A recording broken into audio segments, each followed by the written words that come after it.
Hello everyone, in this lecture we are going to learn the topic, circumlocution, but if you are new to my channel then please don't forget like and subscription to it.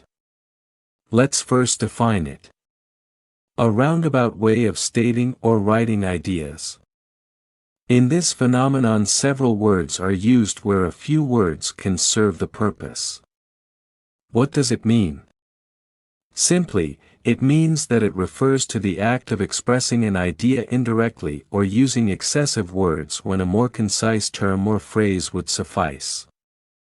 Essentially, it's a roundabout way of saying something. Imagine a winding path through a dense forest and a direct route would have been quicker.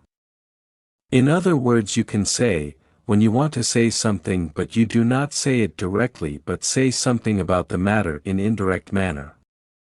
So, if you express your ideas in indirect manner so for that you will use more words. Though you can express that idea in one or two words but in indirect manner you have to use more words for it. So this practice is called circumlocution. Simply, if someone asks you what circumlocution is, so you just answer. It refers to expressing something using more words than necessary. I think you are not getting the point. Just look at these examples. Sometime too hot the eye of heaven shines. This is a famous line taken from the sonnet of Shakespeare. Basically, here, the eye of heaven, is a roundabout expression for the sun. Simply, you can say he did not directly say that sometimes the too hot sun shines, but he has said that the eye of heaven shines. So here Shakespeare has used circumlocution. There are so many examples of circumlocution in literature like, season of mists and mellow fruitfulness.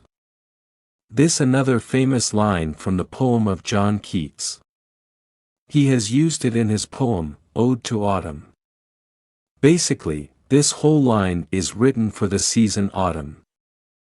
So, this is another example of circumlocution. Basically, there are many reasons that the writer used circumlocution in their works. Let me tell you some of the reasons. The first one is vivid imagery.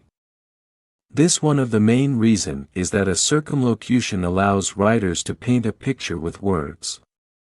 By using descriptive phrases and elaborate details, they can create a more immersive and sensory experience for the reader.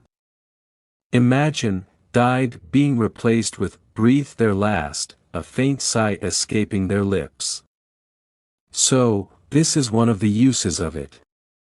The next point is metaphors and similes. This is another function of circumlocution that it can be a tool for crafting rich metaphors and similes.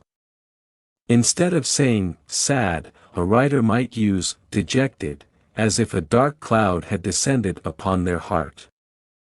This extended description creates a stronger emotional connection. Building importance. This is also one of the main reasons that using more words can emphasize the significance of a particular idea or event. This can be a way to steer the reader's focus and highlight a crucial aspect of the story.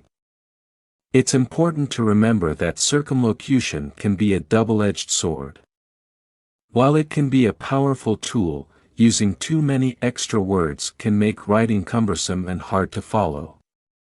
The key is to strike a balance and use circumlocution strategically to enhance your writing. I hope you have enjoyed this lecture, but please don't forget like and subscription to the channel.